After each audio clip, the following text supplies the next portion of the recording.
Top 10. Previously on Spirit Science. We fell. We hit rock bottom, and once again began our evolution from square one, only this time as a male species. It was a new beginning.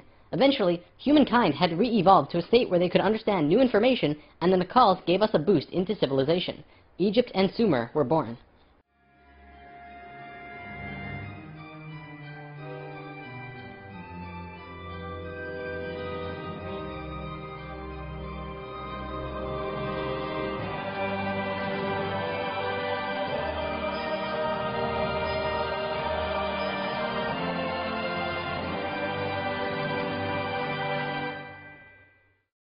Everything in ancient Egypt was synthetic. They had this entire civilization based around achieving heightened states of consciousness, but they had to do it through tools. Now, we're not going to look at each of these tools individually, but let me give you a brief overview here. This tool was used for transferring vibrations into the body. Along with that were the hook and flail. This little device was a kind of generator to increase vibrations, though there's not too much information available on it. This thing, however, was their most important tool, the Ankh. They saw the Ankh as the secret to eternal life, and they used it not as a physical tool, but as an energetic one. They would use this form and ankh their sexual energy. Now, this could be a huge topic on its own, like how energy travels up and down the body through a vertical tube between 5 energy channels that counter-rotate as they extend through the body. But basically, sexual energy is an incredibly powerful energy. We definitely abuse it today, but what the Egyptians knew was that when you had an orgasm, a very large amount of energy bursts from your root chakra all the way up your spine to the top of your head, and then it gets released. What the Egyptians would do was when the spiral of energy hit their heart chakra, they would ankh the energy out of the back of their body and over their head and back into their body, where they would keep the energy and retain a massive energy boost. In other words, if you take a tuning fork and hit it, it will reverberate for a certain amount of time. Then, if you attach an ankh on top of it and hit it again, it will reverberate at least 3 times longer.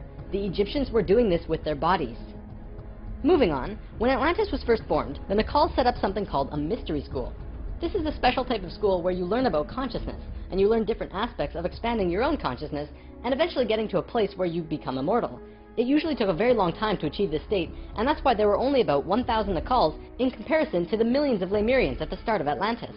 The first Atlantean to reach the immortal state was a man named Osiris. Ancient Egypt's mythology tells a story about Osiris, a man who was killed and cut up into pieces by his brother in an act of rage, and then the pieces were scattered. This event, perhaps less exaggerated than the myths, actually did happen, and it took place on Atlantis.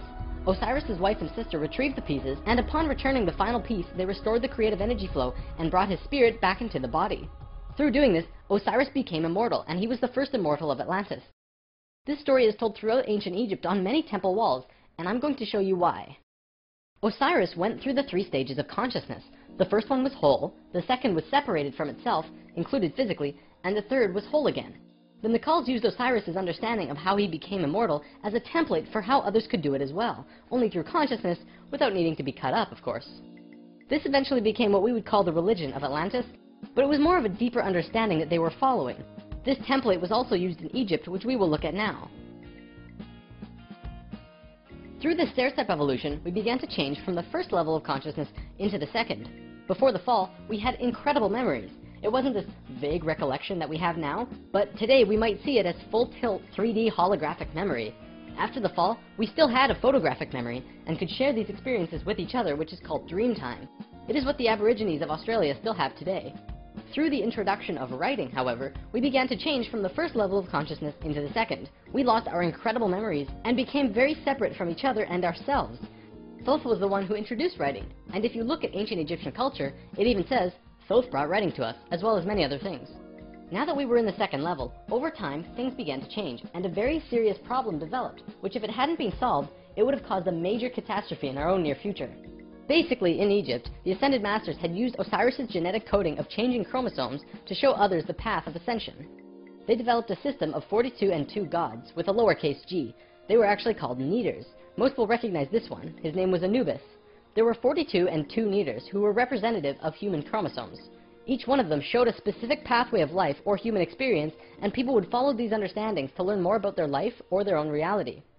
The problem developed when both Upper Egypt and Lower Egypt became more separated from themselves, and the meanings of these Neters were lost. Over time, the drawings of these Neters changed, and the meanings changed with them.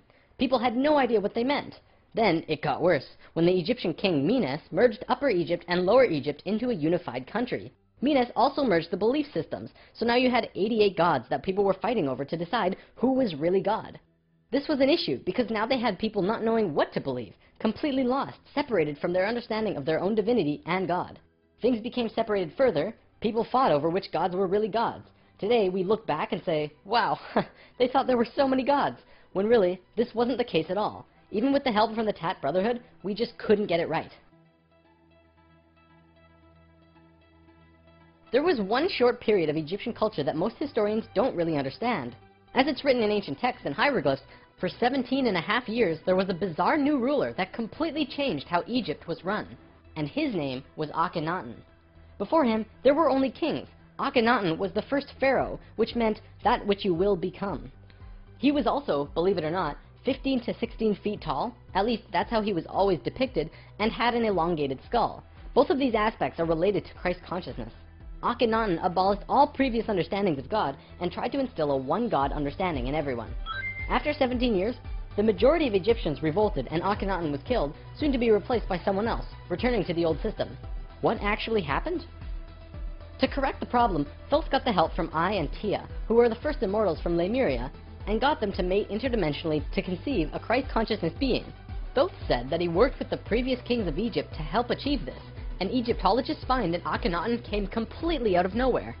It took some time, and there was a transitional period involving Amenhotep III, but soon Akhenaten was on the throne. Akhenaten used his time to bring Egypt back to a simple religion where there was one God, one reality. He used imagery of a sun disk to represent this. The priests in Egypt didn't like that because the religious beliefs were centered on the priests. Then he comes along and says, you don't need priests, God is within you, and you can access God from within your own selves. Well, they didn't like that. He also pulled the military back and said, don't attack unless someone else attacks first. The military didn't like him either. Plus, the people generally didn't like him because they enjoyed worshipping their many gods. Eventually, they disposed of him. After all that, what did Akhenaten do that evidently saved humankind? Well, he developed a mystery school, with the intention of showing a small group of humans a way to ascend into the immortal state. Usually, it took hundreds of years to reach the level of immortality, and Akhenaten had 17 years to produce results. This was a very close call, but he did it. He actually showed 300 individuals the path to immortality in this short time. So after the general population disposed of Akhenaten, these 300 immortals would go beyond Egypt. Thoth wrote in the Emerald Tablets that after ancient Egypt ended, he brought a man named Pythagoras into the Great Pyramid and taught him the geometry of the universe.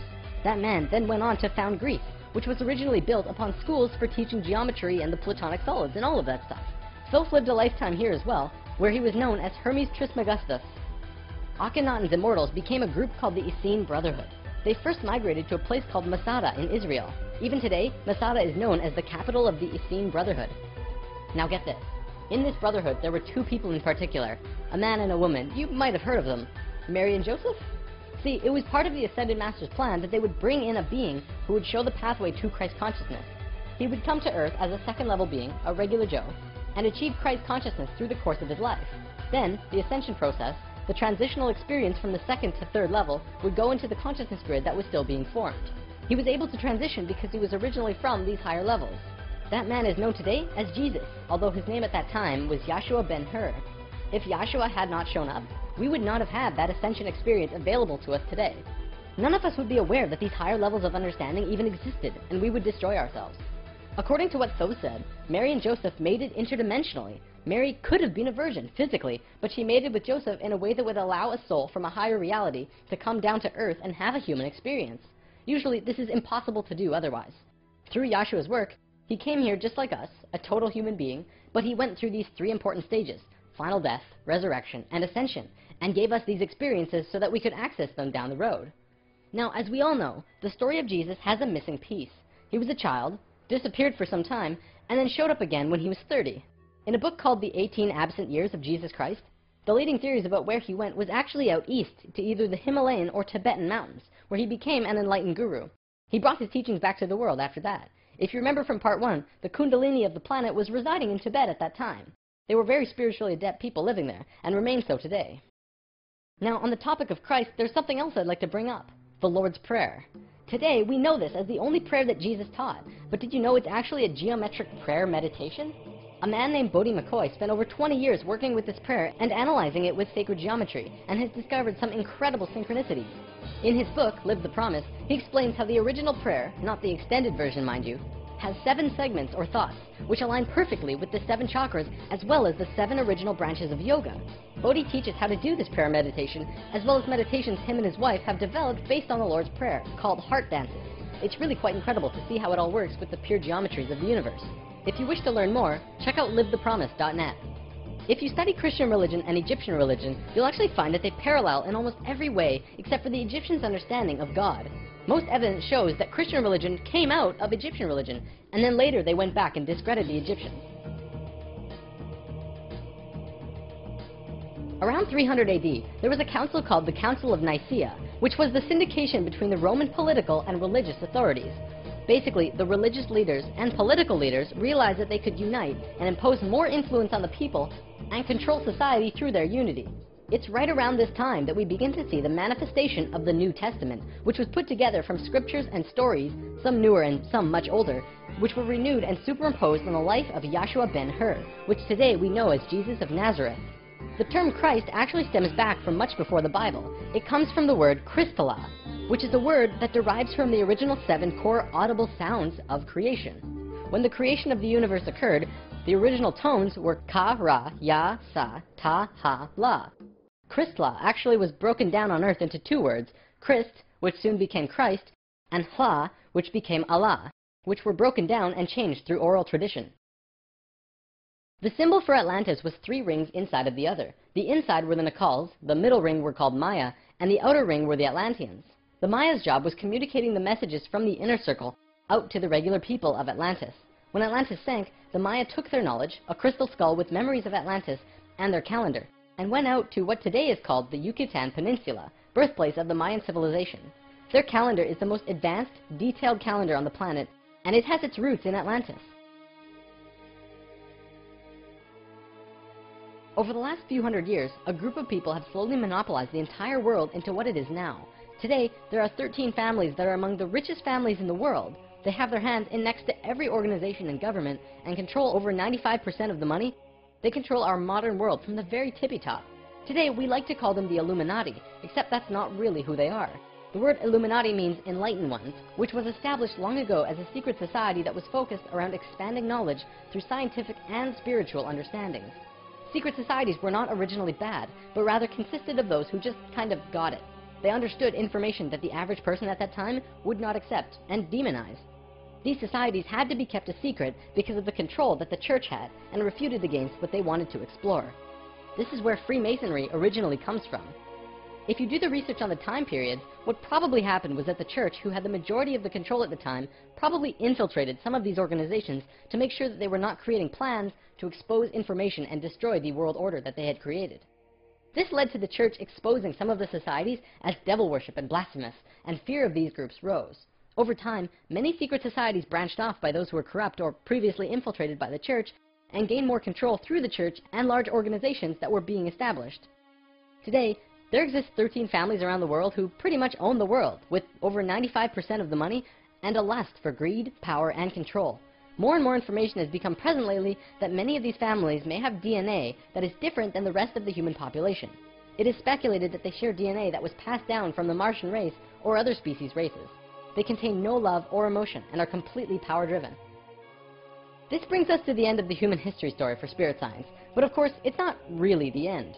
For one, we've only really scratched the surface of discussing many of these topics. Secret societies, for example, would take another 2 or 3 lessons to really get into. Plus, the human history story won't end because we're still living it, and what happens next is ultimately up to you. This story, while seemingly unbelievable and at times outrageous, does explain a lot. Think about it. We've covered the Bermuda Triangle, the face on Mars, Jesus, what the Egyptians were doing, the rise of Greece, pretty much most modern religions, the reason we popped up out of nowhere 6,500 years ago, the stair-step evolution of those cultures, and the story of Atlantis, which has been elusive to us at the best of times.